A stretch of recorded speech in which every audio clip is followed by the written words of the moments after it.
Buenas tardes a todos. Vamos con la tercera jornada del Congreso Europeo de Cardiología desde Londres.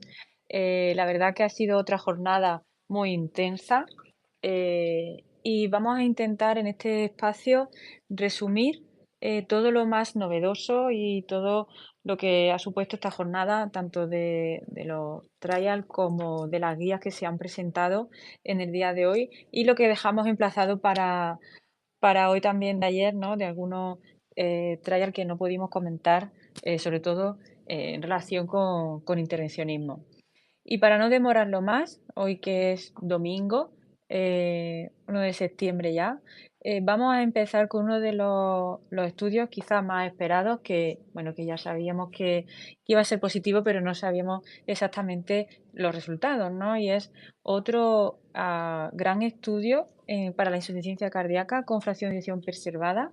Y para eso tenemos a Rafa de la Piela, que nos va a contar el diseño del estudio con finerenona en insuficiencia cardíaca preservada, ya que su centro ha sido el segundo, o si no, corrígeme Rafa, el segundo centro reclutador en todo el mundo, ¿no? Ya que España ha sido el tercer país más reclutador de este estudio. Así que Rafa, te doy la palabra y cuéntanos un poco lo que ha sido el diseño del estudio y lo que ha supuesto para ti. Bueno, hola a todos. Definitivamente hoy ha sido un día muy esperado por todos nosotros. La verdad que al participar en el estudio, venir a los resultados y verlos en directo ha sido la verdad que una experiencia, la verdad que muy enriquecedora. Bueno, el Fine Arts yo creo que llega para un poco darnos un pilar más en el tratamiento de la insuficiencia cardíaca con fracción de eyección preservada y concretamente en lo que ha sido el diseño del estudio. Yo creo que eso ha sido de las grandes virtudes de este ensayo clínico. Se han incluido 6.000 pacientes en 37 países en todo el mundo. Y la verdad que si vemos las características basales de los pacientes incluidos, ha sido una población que es realmente representativa de lo que es la insuficiencia cardíaca preservada, de lo que nosotros vemos en el día a día. Si ya entrando concretamente en cómo estaban distribuidos los pacientes, qué características tenían, vemos que cerca de la mitad eran mujeres, la mediana de índice de masa corporal era 30, con lo cual un porcentaje importante de pacientes con sobrepeso y obesidad. Si nosotros vemos los factores de riesgo, las comorbilidades más frecuentes, cerca de la mitad, un 41% eran diabéticos, una alta prevalencia también de fibrilación auricular. Muchos pacientes habían tenido eventos cardiovasculares previos. Concretamente, si nosotros vemos la distribución, había de hecho dentro del estudio estaba preestablecido un número concreto de pacientes que se iban a incluir en fase aguda. De hecho, el 12% de los pacientes se incluyeron incluso durante una hospitalización, el 8% en los primeros 7 días, el 34% entre los 7 días y los 3 meses, y más de 3 meses el 16%, y incluso población que nunca había tenido un ingreso previo por insuficiencia cardíaca. Con lo cual, yo creo que esto pues recoge muy bien la realidad de los pacientes que nosotros vemos en la práctica clínica diaria. Y por otro lado, viendo datos como la prevalencia de enfermedad renal, vemos que la mediana de filtrado glomerular era 60, o sea, quiere decir que la mitad de los pacientes tenían enfermedad renal crónica, y realmente un porcentaje importante, cerca de un 20%, tenían albuminuria. De hecho un 29% tenían un ratio de albúmina creatinina en orina entre 30 y 300, con lo cual es una población de alto riesgo. Muchas gracias, Rafa. La verdad, como bien dicen, ¿no? Una población muy representativa de lo que supone nuestra práctica clínica diaria, ¿no? De pacientes con insuficiencia cardíaca con fracción de eyección reservada. ¿Y cuáles son los resultados? Marta, cuéntanos qué resultados hemos tenido, ¿no? con este estudio. Pues resultados que ya os anticipo, positivos. Interesante saber el objetivo primario, que es un compuesto de muerte cardiovascular y eventos sucesivos de insuficiencia cardíaca, o sea, no solamente primer evento de insuficiencia cardíaca, sino también si un paciente había ingresado múltiples veces, también se contaba, que eso es una parte metodológica que ahora le pediremos a Rafa que nos dé su opinión. Y una reducción en ese objetivo primario compuesto, como os digo, del 16%. Hay que tener en cuenta que hubo muchos eventos. En el seguimiento de 36 meses, prácticamente el 50% de los pacientes tenían eventos. O sea, que es una población, como ya sabemos en la práctica clínica, que les pasan cosas. Lo que sorprende un poco es que después, al analizarlos por separado, pues realmente el objetivo de muerte no se cumple, pero el argumento probablemente es que hubo muy poca muerte cardiovascular, solo el 8% de muertes fueron de causa cardiovascular. Entonces, bueno, es poco probable, ¿no?, que Finerenona pues mejore causas no cardiovasculares. Y lo que sí sale muy significativo pues es esa reducción del 18% en ingresos por insuficiencia cardíaca. Un par de resultados interesantes es que mejora mucho el Kansas City, ¿no?, reportado por los pacientes, pero en cambio la clase funcional reportada por los médicos no cambia nada, ¿no?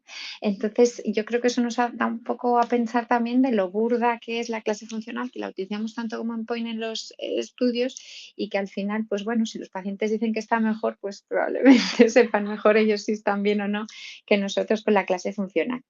Luego ha habido discusión sobre los endpoints de seguridad y es que realmente, claro que con finerenona había un poco más de hiperpotasemia que con placebo. Una cosa interesante de las características basales o del diseño es que en el 20% de los pacientes se retiró el fármaco, pero tanto en placebo como en finerenona, que eso quizás habla un poco de nuestra baja tolerancia así ¿no? Nuestra preconcepción de que el antagonista aminoglucocorticoide es muy peligroso, ¿no? Probablemente pues de lo que aprendimos con espirulactona, pero de eso hace ya 25 años. La situación ha cambiado y en este caso, pues hiperpotasemia grave, de más de 6, era pues un 3% en el grupo de finerenona versus un 1,4 en el grupo de placebo, con lo cual son cifras dentro de lo que cabe bajitas. Y se ha hablado pues de la comparación, por ejemplo, con el Paradigm, que la hiperpotasemia era del 5,6%, o sea, las cifras de hiperpotasemia en Paradigm mucho más altas que en el FINEARTS, y en cambio pues parece que nos preocupa mucho más en este grupo de fármacos que en otros. Por otra parte, esa diferencia un poco en contra de finerenona para hiperpotasemia, pues es un beneficio en la hipopotasemia, que en este caso pues es una estrategia pues también importante de manejo y que en cambio pues en caso de la finerenona no tenemos que preocuparnos tanto por la hipopotasemia, que también mata. En cambio por la hiper pues tenemos estrategias de manejo actualmente. Así que bueno, yo creo que el debate de la hiperpotasemia empieza ya un poco a alejarse de los antagonistas mineralocorticoides. Y hay un par de cosillas que me parecen también interesantes a pensar, y es que, como os comentaba Rafa antes, el IMC es de 30 en este grupo de pacientes y el 13% están tratados con ISGLT2. Entonces, este realmente es el tercer estudio importante que tenemos en preservada, ¿no? Podríamos hablar ya de un triple pilar para preservada: ISGLT2, semaglutida, finerenona. Y además, pues en esta población con IMC de 30 parece que deberían ser los tres, y ya se genera el debate de el mismo que tuvimos en reducida, ¿no? De si uno primero, si otro segundo, si los efectos son aditivos, si cómo los tenemos que poner. Con lo que hemos aprendido en cardiología, ¿no?, tanto con la hipertensión arterial como con la hipertensión pulmonar en general, como con la insuficiencia cardíaca en reducida, pues probablemente haya que poner un poco de todo, pero bueno, veremos cómo se sitúan en guías también. Y yo le quería preguntar a Rafa qué opina él de este endpoint de los ingresos repetitivos, si eso favorece un resultado positivo o no, aunque bueno, los autores en este caso dicen que han analizado solo con primer ingreso y con repetitivos y el resultado no cambia, pero bueno, metodológicamente creo que es interesante revisarlo. Sí, yo sí me gusta, Sí, bueno, eso que te esto iba a es, decir, Rafa, que si querías apuntar algo, y luego he visto que también está Pau, porque también yo creo que Pau tiene mucha experiencia en preservadas y también oír su opinión. sí, con respecto al aspecto metodológico, yo creo que cada vez más estamos acostumbrados a ver en los ensayos clínicos en los últimos, esto pasó también con el Deliver, el utilizar un método de análisis de eventos recurrentes realmente lo que hace es que enriquece el estudio y da potencia a los resultados, ¿no? En este estudio concretamente, cuando se analiza el endpoint primario utilizando el total de eventos, realmente vemos que los resultados son exactamente iguales que cuando se analiza el tiempo hasta el primer evento, con lo cual esto le da mucha solidez porque hay cierto debate en cuál debe ser la mejor forma de analizar el endpoint primario de un ensayo clínico de este tipo y no hay consenso aún, con lo cual yo creo que este mensaje de que viéndolo de ambas perspectivas, los resultados son absolutamente sólidos y robustos en favor del tratamiento en este momento evaluado, que era finerenona, pues le da mucho empaque a los resultados obtenidos, ¿no? Y además de Pau, he visto que también está Nico Manito. Por favor, Nico, si no te importa, ahora os habilitan los micrófonos. Yo más que Rafa, tú has sido investigador y luego ya más que investigador, ¿no? Es tu experiencia amplia en este tipo de pacientes, más allá de un número, de una P de significación, ¿qué constituye para ti, qué significa los resultados del FINARS? Es que se me ha cortado. Bueno, yo creo que realmente... Pau, pues sí, sigue tú. No, Rafa, termina si No, quieres de no. responder tú.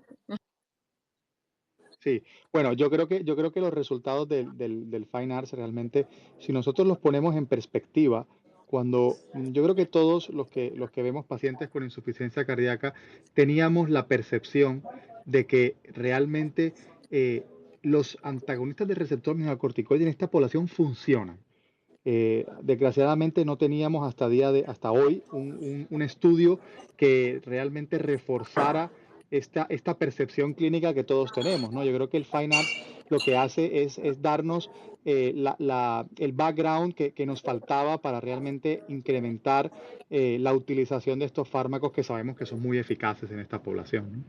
Pau, ¿quieres apuntar algo que parece que está ahí con Rafa? Sí. Hola, ¿me escucháis? Sí, te escucha. Nah. No, bueno, sí, de la línea de Rafa, yo creo que, bueno, a mí me ha llamado la atención la poca emoción que se ha generado en la sala, ¿no? Son resultados realmente importantes y que van a cambiar el manejo de estos pacientes, ¿no?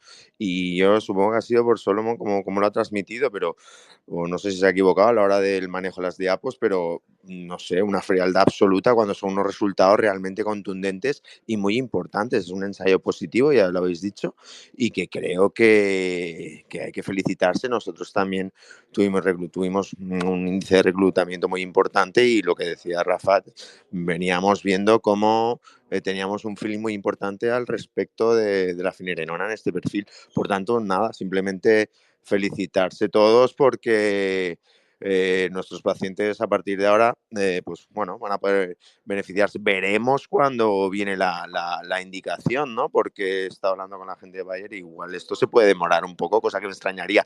Y destacar que los resultados son muy, muy superponibles al delivery y al preserve. O sea, por tanto, no sé, me ha llamado mucho la atención cómo se ha recibido en la sala los resultados, no en mi caso. Así que nada, felicitaros por este escenario tan importante como es el Twitter este Space, que es realmente, o sea, hacéis un resumen a diario espectacular.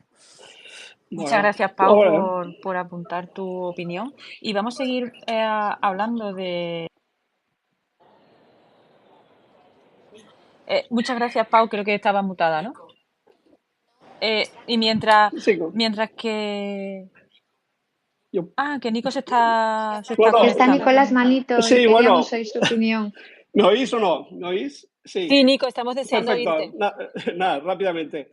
En primer lugar, es el primer estudio que muestra que un antagonista receptor mineralocorticoide y un antagonista neurohormonal, ¿no?, mejora el pronóstico, bueno, en este caso mejora las hospitalizaciones en los pacientes con preservada y ligeramente reducida. Eso es un punto clave. Yo creo que podemos hablar ya de triple terapia y de cuádruple terapia, porque hay que hablar también que esto es la recomendación que tenemos con los diuréticos de recomendación máxima y por lo tanto probamos a hablar en pacientes con obesidad, lógicamente, el uso también no solamente ya de semaglutida, sino también de tirzepatida, probablemente cuando tengamos la presentación de resultados.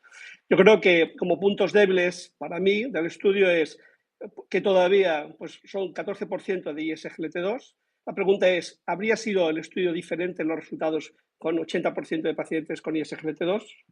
Eso es una duda que hay respecto a los resultados. La otra duda que hay es, lo dice el propio New England en el artículo, estos resultados podrían haber sido iguales también con eplerenona. Y nada más comentar que hay un estudio en marcha, que es el Speed Heart Failure, que está prácticamente igual de diseño que el Fine Arts, con espironolactona, que lo dirige el Deutsche Heart Zentrum de Berlín, y bueno, participa gente de Francia, de Austria. Hay que esperar estos resultados. Por lo tanto, resultados claramente positivos, pero todavía yo creo que ISGLT2 tiene que estar, lógicamente, implementados en los pacientes con preservada para cualquier estudio que esté randomizado actualmente. Y segundo, evidentemente hay que esperar resultados con los que todavía hay estudios con ARMs esteroideos. Sí, yo, una cosa, Nico, esto es como si cuando sale el CIBIS alguien se plantea si es beta bloqueante o es enalapril, ¿no? Entonces vosotros que estáis tan acostumbrados a que la insuficiencia cardíaca se trata con tratamiento combinado desde el principio, yo creo que realmente lo que hay que ver es, obviamente nos va a aportar un estudio con combinación, pero realmente ahora no es excluyente. Es decir, por supuesto que hay que tratar con ISGLT2, pero lo que tenemos es que además de ISGLT2, como bien dices tú, tenemos otros tres pilares que son el diurético en sintomáticos, ceba, gotirce y finerenona, ¿no? Y yo entiendo que lo que quieres decir es eso, ¿no? No que sean excluyentes, ¿no? No, no lo son, pero que vengo a referir que el propio Joan Pau Ferreira, Juan Pedro Ferreira, que es el que ha comentado el Feinhardt, ha comentado precisamente este punto, es decir, el impacto que puede tener el que un paciente lleve o no un ISGLT2 respecto a los resultados. Si realmente te puede tener más potencia o menos potencia el hecho de llevar un ISGLT2 a la hora de tener esos resultados del Fine-Arts. Muchas gracias, Nico. Siempre tu aportación tan valiosa. Y para ir avanzando, Manolo, ¿nos cuenta el metaanálisis que también se ha presentado en esta sesión? Sí, gracias, Rosa. La verdad es que el metaanálisis tiene algunas características peculiares porque es un metaanálisis de los 4 estudios que se han hecho con antagonistas receptor mineral corticoide, 2 en insuficiencia.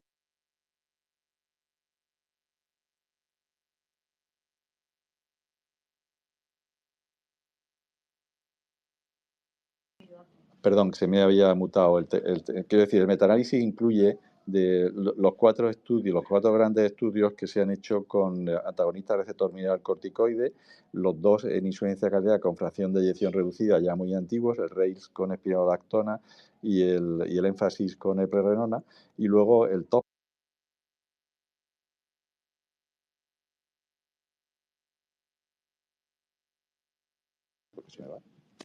y el Fine Arts. Entonces, bueno, pues los resultados del metaanálisis pues realmente reflejan los resultados de los estudios en insuficiencia cardíaca con fracción de eyección reducida, es decir, agrupando los 4 estudios, pues se repiten los mismos resultados del efecto favorable de los antagonistas receptor mineral corticoides como grupo en todo el espectro de pacientes con insuficiencia cardíaca con fracción de eyección. Pero esos resultados, pues lógicamente, están basados en los de la reducida, que son muy antiguos, ¿no? Entonces, yo aquí la pregunta que quería plantear, más allá de los resultados de este estudio, y quería plantearoslas tanto a Rafa como a Marta, es si en el futuro y en la próxima revisión de las guías que se hagan, pues se podría considerar también un efecto de todos los antagonistas del receptor mineral corticoide en pacientes con cualquier tipo de insuficiencia cardíaca, con cualquier tipo de fracción de eyección. Pues Manolo, yo creo que sí. La verdad, las guías americanas, de hecho, que leyeron el TopCat de una forma un poco diferente a como lo leyeron las guías europeas, ya incluyeron los antagonistas mineralocorticoides en el tratamiento de la preservada.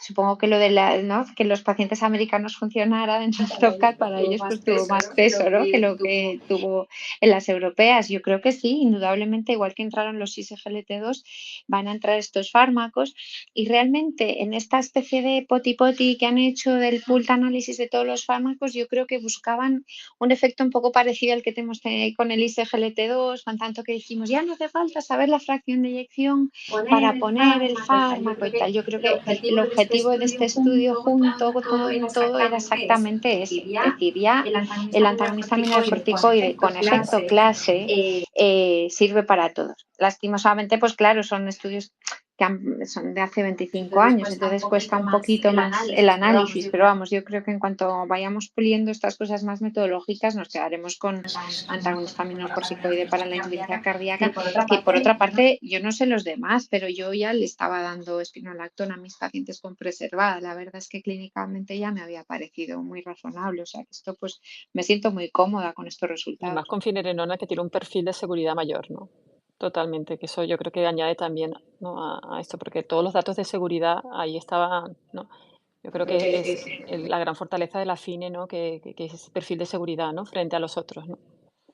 Almudena, ya que está hablando, cuéntanos el último estudio, ¿no? que se ha presentado con finerenona en pacientes diabéticos con enfermedad renal. Cuéntanos así rápidamente. A mí me gustaría, yo voy a presentar un poco los resultados, pero ya que están aquí, sobre todo Nico, que me ayudará un poco también a comentarlo, porque realmente bueno, yo creo que un objetivo, ¿no? de laboratorio el juntar estos tres grandes estudios que se hacen con finerenona en un espectro cardiorrenometabólico diferente, pero que al final al juntarlos ellos lo que quieren realmente es pues, como bien dicen en la introducción, ¿no? aumentar la fortaleza, ¿no? de los datos, ¿no? Son pacientes del Fine Arts, que lo acabamos de hablar, y del Fidelio y del Fígaro, que recordáis que es enfermedad renal diabética, que de hecho la indicación de finerenona ahora en España se basa en estos dos estudios, en un espectro de enfermedad renal más o menos grave, según Fidelio o Fígaro, y que demostraron ambos disminución de los endpoints renales, pero fundamentalmente disminución de la insuficiencia cardíaca. Yo recuerdo que esto se presentó, el primero de ellos se presentó en el 21 conjunto con el Empeiro Preserve, y ya Ruziska en ese congreso del 21 en el europeo dijo, aquí no se ha presentado un estudio de preservada, que es el Empeiro, aquí se han presentado dos, ¿no? Hablando un poco también de la trascendencia del estudio con finerenona entonces, ¿no? Bueno,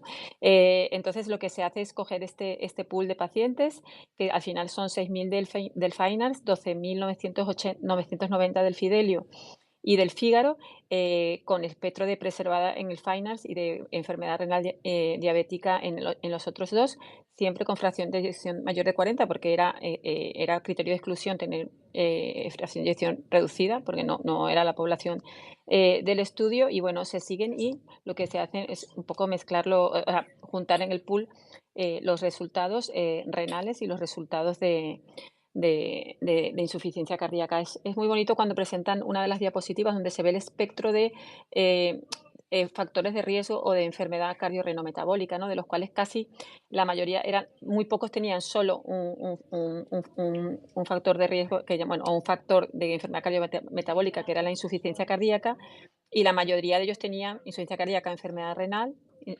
insuficiencia cardíaca, diabetes, enfermedad renal, diabetes, o los tres. Con lo tanto, es como un espectro muy bonito, o sea, muy completo de seguir. Bueno, ¿qué sale el primer resultado? El primer resultado, y esto es importante en cuanto a el análisis de la muerte cardiovascular, no sale significativo, porque bueno, no sale significativo, pero ellos ya específicamente tenían un objetivo, que era decir, la muerte cardiovascular adjudicada, pero también si nosotros medimos la muerte cardiovascular y la indeterminada, no es capaz de saberse la causa, y la metemos aquí, porque mucha de que se va a morir un paciente renal con una causa indeterminada, ellos lo meten dentro de la cardiovascular, allí sí sale una reducción significativa de un 22%. Por tanto, la muerte cardiovascular más la indeterminada sale significativa, y lo que sí sale significativo es la disminución de la mortalidad por cualquier causa, con un 9% de reducción de riesgo relativo.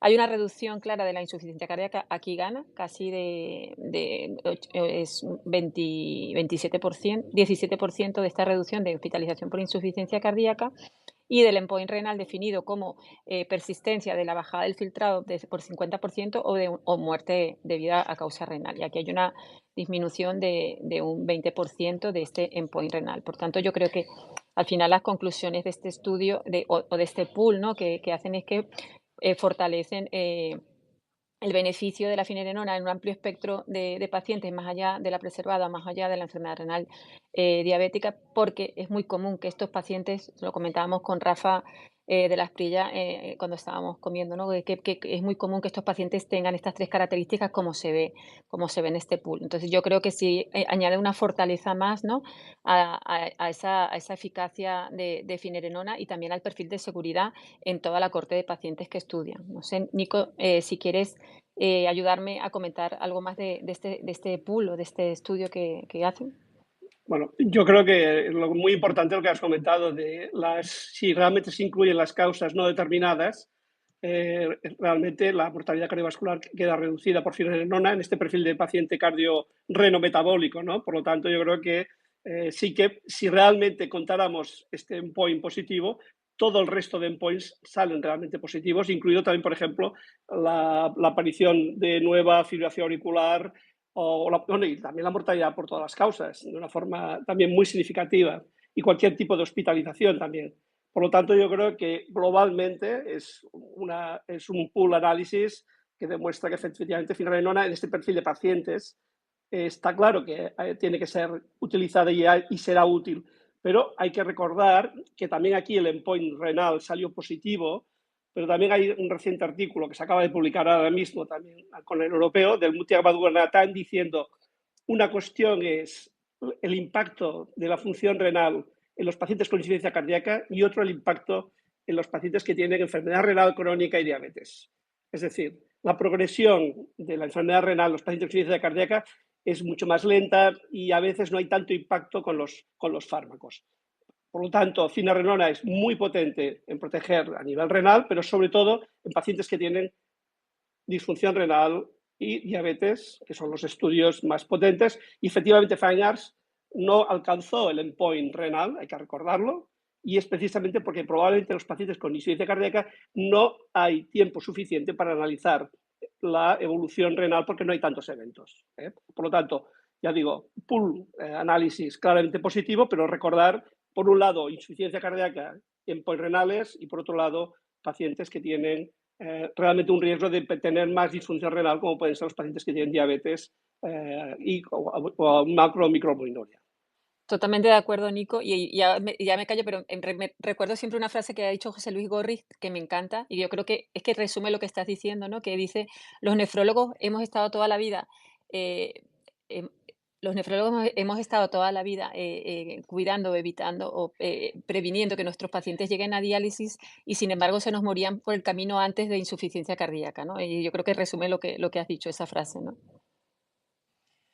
Bueno, la verdad que son datos muy positivos, ¿no? Para una nueva molécula como la finerenona en este perfil de pacientes que por desgracia se nos morían, ¿no? Como estáis comentando, y que ya tenemos otra molécula más que nos va a ayudar a mejorar bueno, pues este perfil del paciente y que mejore su pronóstico. Nos gustaría estar comentando mucho más estos resultados, ¿no? Porque la verdad que es muy interesante y poder discutirlo. Incluso ha habido preguntas en el chat, ¿no? Y que dicen que si es extrapolable la espironolactona, y realmente no, es un estudio sobre finerenona y realmente es la molécula que se ha estudiado y la que tenemos encima de la mesa. Vamos a cerrar ya lo que es la sesión de los online con finerenona. Y vamos a hablar en unos minutos sobre las novedades de la guía bueno, que se ha presentado hoy más extensamente, que ha sido la guía de filación auricular. Entonces, para hacer un resumen, una introducción resumen, Rafa, tan buena como lo hiciste ayer, igual que las guías de síndrome crónico, haznos ese resumen tan bueno que sabes hacer tú sobre las guías de filación auricular.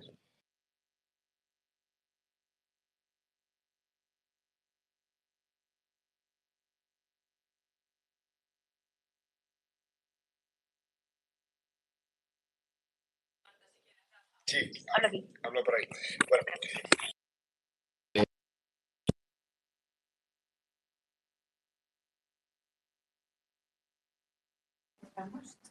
Bueno, espera. Hola, ¿me escucháis? ¿Me escucháis ahora? Bueno, perdón por los problemas técnicos. Bueno, pues en principio, por resumir fácilmente esto, yo creo que en cada guía siempre hay que dejar una impronta, ¿no? de tu llegada a las guías, ¿no? Y la impronta en este caso, pues es cambiar el ABC que había propuesto Gregory Lipp, pues una nueva manera, ¿no? Que es el care, el Integrated Age Care, ¿no? Y care pues corresponde a comorbilidades, el tema de la anticoagulación, R sería el tema de reducir síntomas, bien el ritmo, el control de frecuencia, y luego que es una evaluación que tiene que ser dinámica, ¿no? Entonces, bueno, un elemento que cambia mucho y se centra mucho es en el tema de la prevención de factores de riesgo. Yo creo que otro tema que cambia también algo, yo creo como estábamos enfocando esto, son los scores. Nos dicen que nos olvidemos del score de riesgo de sangrado, que evaluemos los factores modificables, pero que eso no tiene que condicionar el tratamiento. Yo creo que era un poco lo que hacía la gente, ¿no? Pero bueno, que dicen no hagas un score. Y luego, bueno, pues el CHAS-VASC pasa a ser CHAS-VA. El tema de mujeres, hay que leer el texto un poco por ver por qué lo ponen, porque no quieren entrar en temas de género, transgénero, etcétera, y que es un modificador de riesgo simplemente, ¿no? Y bueno, yo creo que otro elemento importante pues es el tema de sigue la anticoagulación pues presente, los inhibidores, o sea, los anticoagulantes de acción directa, ¿no? Que es claramente clase 1A, aunque bueno, ya sabéis que según qué país pues o según qué región de España, pues a veces eso no es tan real, ¿no? En la implementación de esa guía, ¿no? Y luego, bueno, pues se le da un gran papel a la ablación, como pasó en las guías americanas. No cambia nada realmente en el tema del cierre de la orejuela. De hecho, ha habido comentarios de los hemodinamistas un poco decepcionados porque no se valoran todos los estudios que previamente ha habido, pero bueno, que yo creo que eran más o menos los que ya había, con lo cual tampoco iban a cambiar de idea, ¿no? Y luego, bueno, pues yo soy un poco lo que destacaría, ¿no? Yo creo que, bueno, se pueden hacer muchos más matices, una guía amplia, y se le da mucha importancia a todo el tema de las comorbilidades. Yo creo que es el cambio de eje, ¿no? Antes era como en plan, anticoagula al paciente, no, que hay más cosas que hacen que la FA evolucione mal, ¿no? Así por resumir. Muchas gracias, Rafa. Un buen resumen, ¿no? Y muy importante todo el tema de las comunidades alrededor de la fibrilación auricular. Y en unos minutitos, Manolo nos va a hablar de las novedades que ha habido, sobre todo en los aspectos de la ablación, ¿no? Si ha habido alguno. Manolo, cuéntanos. Bueno, gracias, Rosa. No sé si se me oye. ¿Se me oye? Sí. Bueno, yo creo que tras ver la sesión de presentación de las guías y sin haber leído el documento, realmente la impresión que tengo sobre esta guía y las novedades que aporta es un poco de decepción. O sea, que no solamente por lo que dicen los electrofisiólogos, sino que yo resumiría esta guía que la principal novedad es la práctica ausencia de novedades, ¿no? Y eso probablemente porque no ha habido grandes estudios que hayan hecho cambiar las guías, ¿no?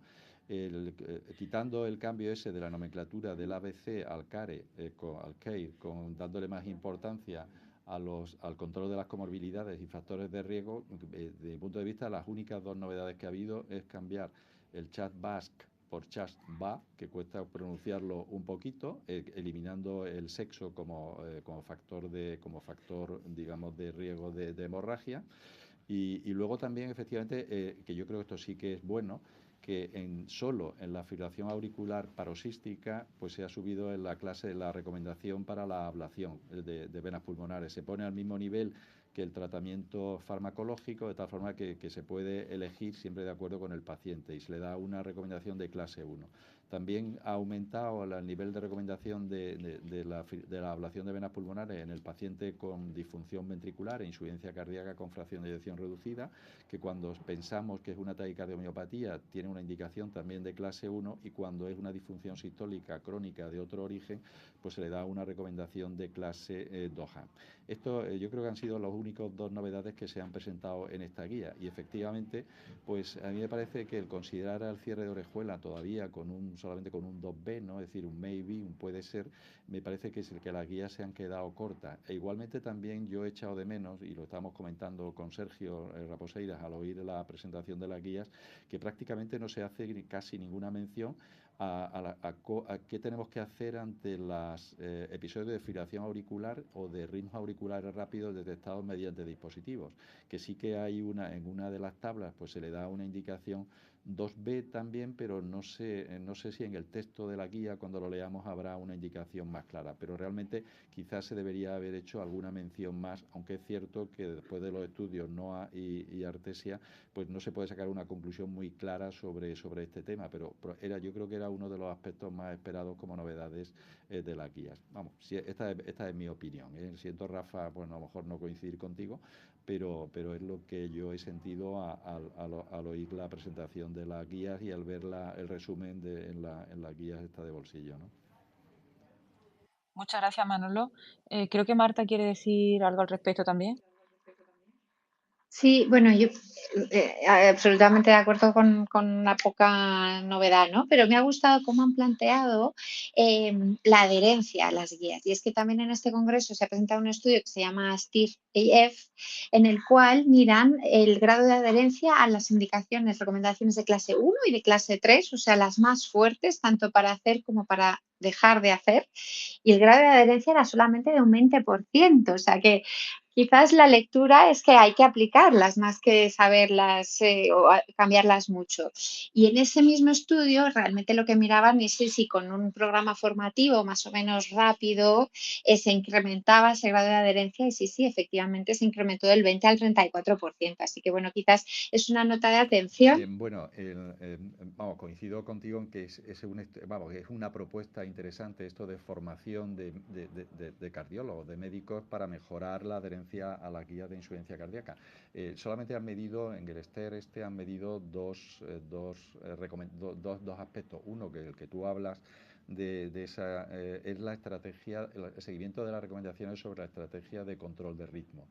Que era muy baja, pero por ejemplo el seguimiento de las recomendaciones sobre las indicaciones de anticoagulación eran muy altas basalmente antes de esa especie de programa formativo, era de un 70 y algo por ciento y me parece que subía un poquito a 70 y pico por ciento más. O sea que yo estoy de acuerdo que esto puede ser una aproximación para mejorar el consenso, pero claro, realmente como esto va cambiando también bastante, es decir, lo que está claro y yo creo que los cardiólogos lo hacemos. Probablemente el no seguimiento de muchas recomendaciones porque no está muy claro la evidencia de donde parten esos mensajes de las guías. Bueno, lo que está claro es que a pesar de que hay poca adherencia a las guías, quizá porque en algunas ocasiones o nos llegan tarde, es decir, salen una guía y hay evidencia de que se puede hacer mejor por los estudios que nos han presentado, y en otras ocasiones se actualizan guías, como se han actualizado estas, donde no hay tantas novedades como para actualizar la guía. Entonces, lo que habría que replantearse, ¿se escucha? Lo que habría que replantearse es realmente cómo hacer todo esto de la actualización de las guías, como hemos comentado en otras ocasiones, ¿no? Porque realmente, pues lo que pasa, ¿no? Vamos a dar finalizado el resumen de lo que han sido las guías y vamos a comentar los estudios sobre intervencionismo en la válvula aórtica con TAVI, que ha habido varios estudios que se presentaron en la sesión de ayer, que nos va a resumir Marta y que posteriormente Sergio nos va a comentar uno en concreto que quizás ha sido el más interesante. Marta. Ah, no, Sergio. Vale. Pues entonces Sergio directamente. Vale, pues de los tres que se presentaron, así el más interesante es el Notion 3, que es un estudio danés. Tratizar es el impacto que tiene la revascularización percutánea en pacientes a los que se le va a colocar una TAVI. Entonces se randomizan 400 pacientes con estenosis aórtica severa y que tienen cardiopatía isquémica documentada y definen las lesiones de la cardiopatía isquémica como presencia de estenosis mayores al 90% o lesiones que sean funcionalmente significativas con CR menor de 0,8, es decir, pacientes que tienen lesiones que le generan repercusión en vasos que no son vasos finos, que son vasos de más de 2,5 milímetros, y los randomiza a hacerse ICP versus no ICP, y la revascularización se va a hacer la mayor parte en el procedimiento de la TAVI, un pequeño porcentaje se hacía antes, otro pequeño porcentaje justo después de la TAVI. El endpoint que se analizaba era muerte, reinfarto y revascularización, y pues se vio que en el grupo de pacientes que se sometía a ICP había una reducción del 30% de este endpoint combinado, que era sobre todo a expensas de la reducción del infarto agudo de miocardio, que era del 50%, y la vascularización del 80%. No había diferencia en cuanto a mortalidad. Y el punto negativo que hay que pagar en esta población, que eran pacientes de una edad media elevada, 81 años, era que había mayor tasa de sangrados en los pacientes que se sometían a la revascularización percutánea. Luego, los otros dos estudios, así por comentarlos rápido, uno era el Popular Pause, que es del grupo del Popular TAVI, que cogía 800 pacientes que estaban anticoagulados y que se iban a colocar una TAVI, y aquí lo que los randomizaba era unos pacientes continuaban con la anticoagulación para la realización del procedimiento, mientras que otros pacientes su anticoagulación al menos 2 días antes de la TAVI. Aquí lo que se analizaba era muerte, infarto, ictus y complicaciones vasculares, y se vio que en los pacientes en los que se le retiraba la anticoagulación no había más eventos, el endpoint no había diferencias. Lo que sí que había era un pequeño incremento en la tasa de sangrados, especialmente a través de sangrados menores, ¿no? Por tanto, pues bueno, tampoco tenemos evidencia para decir en esos pacientes que tenemos que continuar con la anticoagulación, sobre todo teniendo en cuenta que son pacientes de edad avanzada, sangrados pueden tener repercusión. Y ya finalmente, para comentar rápido, otro estudio que es el REIA, en donde aquí lo que hacía era randomizaba a 400 mujeres con estenosis aórtica severa a TAVI versus revascularización quirúrgica, ¿no? Entonces, lo que se vio, bueno, el endpoint que analizaban era muerte, ictus y rehospitalización por insuficiencia cardíaca o por causas relacionadas con la válvula, y se vio que la TAVI era superior a la revascularización quirúrgica, perdón, a la sustitución quirúrgica, con una reducción de la tasa de eventos en torno a un 40%. Además, los pacientes a los que se le colocó cirugía tenían menos días de ingreso hospitalario y menos tasa de fibrilación auricular, pero por contra tenían más tasas de marcapasos y también más tasas de insuficiencia aórtica. También yo creo que es algo más o menos que sabemos por lo que ocurre en la población general y que se confirma en la población de mujeres. Muchas gracias, Sergio. ¿No? Cada vez tenemos muchos más datos ya del uso de la el intervencionismo percutáneo, ¿no? Sobre la válvula aórtica, no solamente los buenos resultados, sino el manejo del paciente que se somete a este intervencionismo. Bueno, pues vamos a dar paso a nuestro espacio de nuestros jóvenes que han presentado algún estudio en el Congreso, y le toca a nuestro compañero Rafa. Rafa, ¿nos puedes contar tu estudio comentado en este Congreso? Hola, no sé si me podéis oír bien. ¿Se Se oye? escucha perfectamente, perfectamente, Rafa. Perfecto.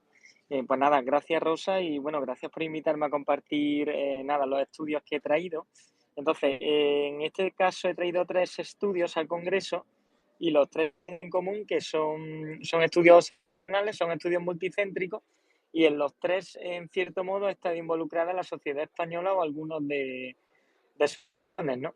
El primero de ellos es el estudio Diabetic, creo que muchos lo conoceréis y hemos publicado recientemente los resultados principales.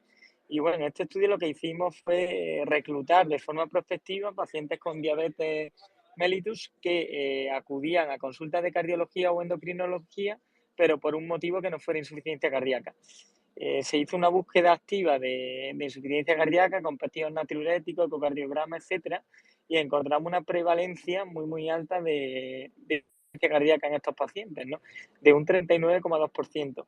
Se realizó un seguimiento a 3 años y la incidencia fue del 7,6%.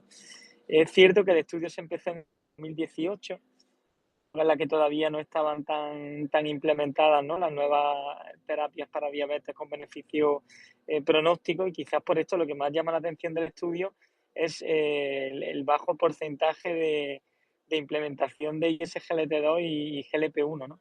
Y en relación con esto, yo creo que, bueno, uno de los principales mensajes del estudio es que, bueno, no debemos olvidar la insuficiencia cardíaca en cualquier paciente con diabetes mellitus que veamos en en este ámbito, ¿no? Que es el de las consultas externas, y a darle la oportunidad de mejorar su pronóstico.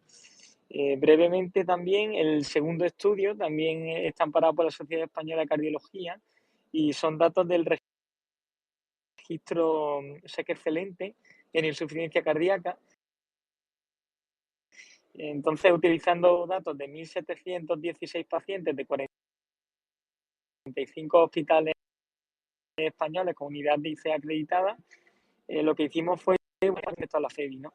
De modo que lo que observamos fue que en lo referente a edad, sexo, comorbilidades, las diferencias no eran tantas, ¿no?, como clásicamente atribuíamos.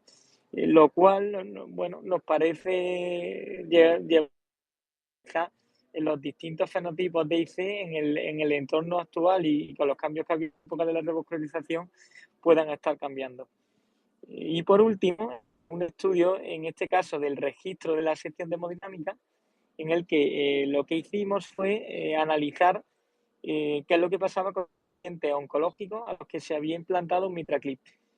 Ya sabemos que el MitraClip es una terapia, bueno, más que efectiva en pacientes de alto riesgo quirúrgico para la insuficiencia mitral, pero frecuentemente los pacientes, ya sabéis, pacientes oncológicos están muy poco representados en ensayos clínicos, ¿no? De hecho, muchas veces criterio de exclusión. No obstante, en vida real, como en este caso, bueno, hasta un 10% de los pacientes habían tenido un diagnóstico previo de cáncer. Entonces hicimos un análisis con Propensity Score y macheamos en base a ciertas características pronósticas, también el tipo de insuficiencia mitral, porque había pacientes con IM funcional, mixta, orgánica, etcétera. Y bueno, vimos que realmente si el resultado del MIT era bueno, que la mayoría de los casos era así, el pronóstico que tenían estos pacientes en términos de ingresos por insuficiencia cardíaca o mortalidad por todas las causas, que fue el endpoint primario, era bastante similar al de pacientes que no habían tenido un diagnóstico de cáncer, ¿no? Lo que, bueno, nos lleva un poco a apoyar también el tratamiento de esta terapia percutánea en pacientes con cáncer, ¿no? En los que muchas veces podemos, bueno, estar condicionados por su patología previa y a lo mejor negarle este tratamiento tan efectivo. Y bueno, nada, esto es un poco los tres estudios que hemos presentado hoy. Muchas gracias, Rafa. La verdad que has tenido trabajo y has aportado bastante valor científico y nada, muchísimas gracias por conectarte y por comentarlo.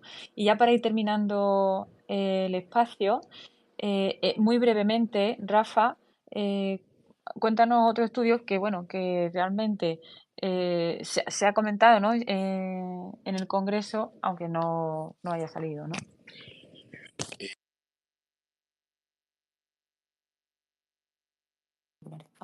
Nada, pues muy brevemente, el Oceanic EF, que era el estudio de Asundensian, que ya sabemos que se había interrumpido prematuramente, eran pacientes previamente tratados con anticoagulante, pues se pasaban a randomizar a Pixaban 5 contra Asundensian 50 miligramos. Resultado, pues que no sangraban más, pero más eventos embólicos en los pacientes con Asundensian.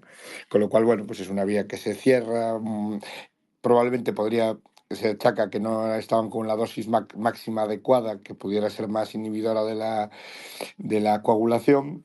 Nos queda ahora el Librexia con Milvexian, pues veremos, pero parece que es una vía que no está dando muy buenos resultados. Muchas gracias, Rafa. Y ya para finalizar el espacio de hoy, vamos a nuestro rincón preferido, que es el rincón de las curiosidades del doctor Anguita. Y creo que nos va a contar un estudio que ha tenido mucha repercusión en redes, pero queremos saber la opinión real y en directo del doctor Anguita. Bueno, pues Manolo. muchas gracias, Rosa.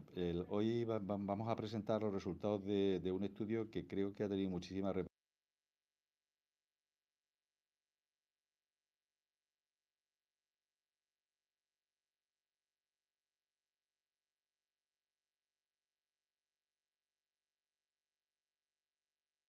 Perdón, es que tengo problemas que el teléfono mío está hoy loco, se me hable y ahora sí se me oye, ¿no? Bueno, que voy a comentar un estudio que ha tenido mucha repercusión efectivamente no solamente en redes sociales, sino también en medios de comunicación en España, ¿no? Entrevistas en periódicos, radios, televisiones, en concreto el doctor Rodríguez Padial pues salió ayer en el telediario de TV1 por la noche, ayer o antes de ayer, hablando precisamente de este tema, ¿no? Lo cual indica que es un dato que ha despertado bastante interés. En concreto, se trata de si es bueno o no en personas que por su vida laboral o por el tipo de vida que hacen, pues no duermen lo suficiente en los días entre semana, es decir, de lunes a viernes, definiéndose esa falta, ese déficit de sueño como menos de una media de menos de 7 horas diarias, que ya quisiera yo poder dormir 7 horas diarias, pero bueno, eso es como se define esto, ¿no? Pues ya sabemos que el déficit de sueño pues se asocia a un aumento del riesgo de sufrir enfermedades cardiovasculares. Entonces, lo que ha pretendido este estudio en una población de más de 90.000 personas es ver si compensando, aumentando las horas de sueño, supongo que básicamente echando una siesta rapidita, rapidita, prolongada, como decía Camilo José Cela, es decir, de pijama y orinal, aumentando las horas de sueño durante los días del fin de semana, pues se compensaba ese aumento del riesgo cardiovascular, ¿no? Y los resultados pues son que sí, que efectivamente que durmiendo en más horas el sábado y el domingo, pues disminuye en comparación con es decir, los que hacen ese cambio, ese aumento del sueño, en comparación con los que siguen durmiendo poco, probablemente porque han estado por la noche por ahí de juerga, como suelen hacer la mayoría de nuestros residentes en los congresos, pues tenían casi un 19, un 20% de reducción de enfermedades cardiovasculares en un periodo de seguimiento de 14 años, incluyendo infarto de miocardio, insuficiencia cardíaca, fibrilación auricular e ictus. O sea que no es un tema, baladí. Así que este es el estudio, ¿no? Había de toda la población analizada, un 21% de todos ellos tenían un déficit de sueño entre semanas por los motivos que sean, en los cuales pues no voy a entrar, ¿no? Sobre todo supongo que sería por su vida laboral, incluyendo a los médicos en las guardias, ¿no? Entonces, bueno, pues la invitación que nos da este estudio es que efectivamente, porque los sábados y los domingos, pues hay que pegarse una buena siesta, ¿no? Y este es mi comentario de hoy, ¿no? Muchas gracias, Manolo. Lo que está claro es que los fines de semana hay que echar la siesta y que no hay que ir a la discoteca por el ruido del estudio del primer día, ¿no, Manolo? Y la droga tampoco. Bueno, no, hombre, es verdad efectivamente que que la vida sana, la vida saludable, como dicen, es una vida moderada, ¿no? Me imagino que también esto, también hay que decir, de vez en cuando, pues alguna canita al aire, pues tampoco viene mal, ¿no? Bueno, nada, es broma.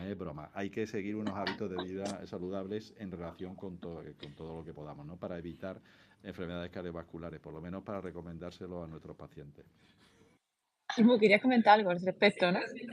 Sí, no, rápidamente decir que para mí es que es un placer trabajar de la mano con Manolo Anguita, porque es que es así como lo oís, es una persona con mucha sabiduría, no solo de cardiología, sino de la vida, y es que estamos aquí, todos los que estamos alrededor de él, partidos de risa, pero yo creo que es una mezcla entre admiración y no sé, o sea, que decir que públicamente que es un placer trabajar con él y agradecer eso de parte de Manolo y mía a Rosa Fernández Olmo, que se pone la mochila y se carga con toda la responsabilidad de hacer los Twitter Spaces, nos organiza a todos y creo que los Twitter Spaces es bueno, uno de los productos con más audiencia y con más éxito de todo este proyecto que hacemos. Para finalizar, yo resumiría con gran congreso que hace 3 años no teníamos tratamiento para la insuficiencia cardíaca con fracción de eyección preservada, hace 3 años solo, y ahora tenemos 4 pilares de tratamiento, sobre todo ISGT2, finerenona y semaglutida. Yo creo que tenemos que ser conscientes de cómo avanza fundamentalmente. La buena noticia fundamentalmente es para los pacientes que estaban huérfanos de tratamiento y ahora tienen fármacos que le van a cambiar no solamente la cantidad de vida, sino fundamentalmente la calidad de vida. Muchas gracias. Muchas gracias, Modena. Muchas gracias, Manolo. Muchas gracias a todos los que habéis participado en los espacios, tanto bueno, escuchándolo y comentando. Llevan mucha razón en el tratamiento de insuficiencia cardíaca preservada, porque son muchos pacientes los que se van a beneficiar. Ahora solamente tenemos que saber combinar todo para que el efecto sea el más apropiado. Vamos a cumplir la hora en unos minutos, así que ya emplazamos a las siguientes novedades y a comentar y desgranar mucho mejor todos los estudios en el post, que será el martes por la tarde, con los compañeros que van a hacer la sexta y EVA a las 5 de la tarde. Muchas gracias a todos. Aquí nos despedimos del Congreso, de los espacios de Twitter, del Congreso Europeo de Cardiología desde Londres. Un saludo a todos. Muchas gracias.